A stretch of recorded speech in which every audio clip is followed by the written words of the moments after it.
अवधूत चिंतन श्री गुरुदेव दत्त श्री स्वामी समर्थ। मला बऱ्याच ताई आणि दादांचे प्रश्न आलेत की ताई 9 दिवसांमध्ये नवरात्रीच्या 9 दिवसांमध्ये व्रत हे करावंच लागतं का, उपवास करावाच लागतो का?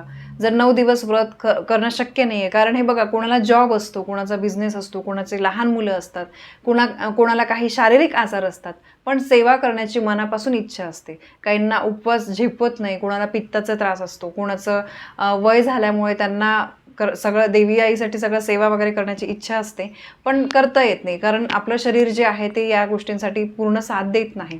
मग अशा काही कारणांमुळे जर उपवास करता येत नसेल, पण मनामध्ये जर वाटत असेल की मला काहीतरी या 9 दिवसामध्ये काहीतरी सेवा करायची आहे, किंवा मी जर हे करू शकली असती तर, असं जर तुम्हाला वाटत असेल तर त्यासाठी मी तुम्हाला आजचा व्हिडिओ आणलेला आहे.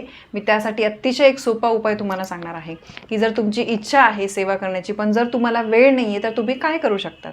बघा, नवरात्रीच्या 9 दिवसामध्ये उपवास न करताही संपूर्ण व्रताचं फळ मिळण्यासाठी मी तुम्हाला आजचा उपाय सांगणार आहे. ज्यांना व्रत करणं शक्य नाही आहे, काही पाठ वगैरे वाचन करणं शक्य नाही आहे, तर त्यांनी काय करावं. हे बघा, मी तुम्हाला या काही गोष्टी सांगते, या जर तुम्ही मनापासून केल्या ना, तर नक्कीच आपली देवी आई तुमच्यासाठी तुम्हाला गरज असेल, तुम्हाला मदतीची गरज असेल त्यावेळेस नक्की धावून येईल. आपल्या कुलस्वामिनीचा आशीर्वाद तुमच्यावर नेहमी राहील. तर सगळ्यात पहिले म्हणजे तुम्हाला रोज 999 मंत्राचा जप करायचा आहे. कुलस्वामिनीचा, देवी आईचा जो 999 मंत्र आहे तो रोज सकाळी तुम्हाला 108 वेळेस 108 वेळेस सकाळी आणि 108 वेळेस तुम्हाला संध्याकाळी करायचे आहे. आता बघा, मला कमेंट्स येतील की ताई ऑफिसमध्ये बोललं तर चालेल का, किंवा ट्रॅव्हलिंग करताना वगैरे केलं तर चालेल का.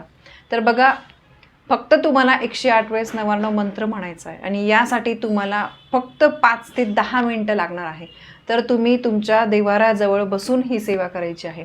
तुम्ही घट बसवले असतील नसतील, अखंड दिवा लावला असेल नसेल, तरी तुम्हाला फक्त रोज तुम्ही जेव्हा देवांची पूजा करता, देवासमोर दिवा लावायचा आहे, अगरबत्ती लावायची आहे, खाली एक आपल्याला आसन टाकायचं आहे, आणि धूप दीप लावल्यानंतर देवांना नमस्कार करून, महाराजांना मुजरा करून तुम्हाला नंतर बसायचं आहे आणि बसून हा जप करायचा आहे.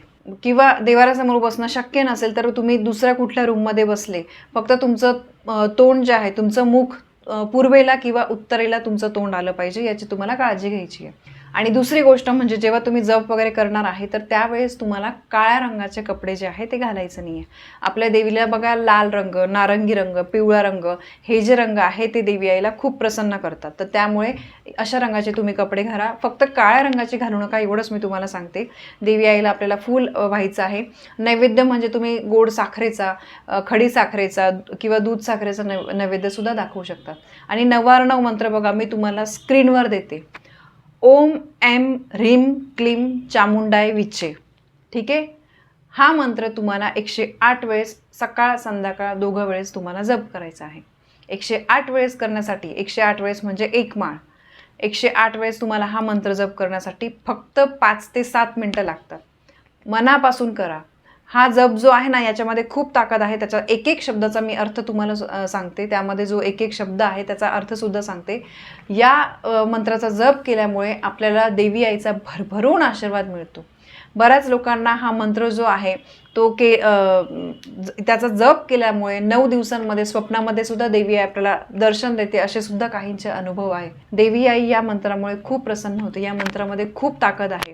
रोग, भय, भीती जी आहे ती नाहीशी होते. शत्रूंचा नाश होतो. म्हणजे आपल्याबद्दल कोणाच्या मनामध्ये काही वाईट विचार असतील तर त्या विचारांचा नाश होतो. आपल्या कुठल्याही प्रकारच्या समस्या ज्या आहेत त्या मार्गी लागतात. घरातील सगळ्यांची प्रगती होते. आता या 999 मंत्राचा अर्थ काय आहे ते मी तुम्हाला सांगते. 999 म्हणजे 9 ग्रह जे आहे ते नियंत्रित करण्याची ज्यामध्ये शक्ती आहे असा मंत्र. आता बघा, पहिला शब्द आहे ओम. ओम म्हणजे ओमकार, आपली पृथ्वी. एम म्हणजे बीजमंत्र, हा माता लक्ष्मीचा बीजमंत्र आहे. यामुळे आपली वाणी, भाषा, बुद्धी जी आहे ती स्थिर होते.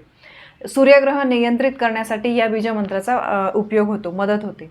त्यानंतर पुढचा शब्द आहे ह्रीं. चंद्रग्रह मजबूत होण्यासाठी आणि ऐश्वर्य प्राप्तीसाठी ह्रीं या मंत्राचा फायदा होतो, त्याची मदत होते.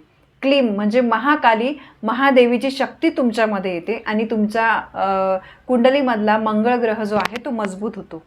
चामुंडाय विचेचा अर्थ मी तुम्हाला सांगते. चा म्हणजे बुध ग्रह जो आहे तो प्रसन्न होतो. मू म्हणजे बृहस्पती जो आहे तो मजबूत होतो. ना म्हणजे शुक्र ग्रह जो आहे तो मजबूत होतो आणि ई म्हणजे शनी ग्रह जो आहे तो प्रसन्न राहतो. वी म्हणजे महागौरी सिद्धी तुम्हाला प्राप्त होते आणि चे म्हणजे सिद्धिदात्री केतू ग्रह जो आहे तो कुंडलीतला प्रसन्न होतो. तर असा या पूर्ण नवार्णव मंत्राचा अर्थ आहे. बघा, या मंत्रामध्ये खूप ताकद आहे. त्यामुळे तुम्हाला काही नाही जमलं तरी तुम्हाला सकाळ संध्याकाळ नवार्णव मंत्राचा जप करायचा आहे. ओम ऐं ह्रीं क्लीं चामुंडाय विचे, ओम ऐं ह्रीं क्लीं चामुंडाय विचे, ओम ऐं ह्रीं क्लीं चामुंडाय विचे, असा तुम्हाला कंटिन्यू जप करायचा आहे. तुम्ही ऑफिसला जाताय, तुम्ही काही तुम्हाला आठवेल त्यावेळेस, ऑफिसमध्ये तुम्ही शांततेत काम करताय त्यावेळेस सुद्धा तुम्ही मनामध्ये या मंत्राचा जप करा. देवी आईचा आशीर्वाद तुम्हाला हवा असेल ना तर या 9 दिवसामध्ये रोज तुम्ही सांगितल्याप्रमाणे 108 वेळेस या नवार्णव मंत्राचा तुम्ही जप करा. संपूर्ण नवरात्रीमध्ये सेवा केल्याचं पुण्य तुम्हाला मिळेल. खूप इफेक्टिव्ह असा हा मंत्र आहे. फक्त काही नियम तुम्ही नवरात्रीमध्ये पाळा. सेवा करणं शक्य नाही ना, मग काही नियम तर पाळलेच गेले पाहिजे. 9 दिवसामध्ये बघा तुम्हाला मांसाहार, मद्यपान जे आहे ते करायचं नाही आहे. या गोष्टी टाळल्याच गेल्या पाहिजे. कोणी म्हणतं देवीला नॉनव्हेज चालतं, काही ठिकाणी देवीला मांसाहार तिथे म्हणजे आपण म्हणतो की कोंबडी कापली जाते वगैरे वगैरे, अशा बऱ्याचशा प्रथा आहे. पण लक्षात घ्या, कुठेतरी या गोष्टी तुमच्या तरी मनाला पटतात का? या 9 दिवसामध्ये मांसाहार, मद्यपान करू नका. त्यानंतर खोटं बोलणं, चिडचिड जी आहे ती करू नका. या जर फक्त काही गोष्टी पाळल्या ना 100% तुम्हाला या उपायाचा फायदा होईल. किती पण तुम्ही बिझी असाल तरी एवढं तुम्ही स्वतःसाठी करूच शकतात. 5 मिनटं आपण स्वतःसाठी देऊच शकतो. 5 मिनटं देवासमोर आपण बसूच शकतो. एवढं तर आपण करूच शकतो. बघा, काही लोक या नवरात्रीमध्ये दुर्गा सप्तशतीचे 14 पाठ करतात. कोणी 14 करतं, कोणी 9 करतं, कोणी 21 पाठ करतं. एक पाठ करण्यासाठी तुम्हाला 1 ते 1.5 तास लागतो. 1 तास लागतो जवळपास. आणि आपल्याला फक्त 5 मिनटं द्यायची. मग एवढं आपण ते पण आपल्याला आपल्या स्वतःसाठी करायचं आहे, स्वतःच्या स्वार्थासाठी करायचं आहे. म्हणून मी सगळ्यांना विनंती करते, तर तुम्हाला जर शक्य असेल तर या नवरात्रीमध्ये तुम्ही हा जो नवार्णव मंत्र आहे याचा तुम्ही पाठ करा. अनुभव तुम्हाला 100% येईल. तर ही एक महत्त्वाची माहिती मला तुमच्यापर्यंत पोहोचवायची होती. माहिती आवडली असेल व्हिडिओला लाईक करा, शेअर करा, कमेंट करा. पुन्हा भेटूया अशा एका नवीन माहितीसोबत.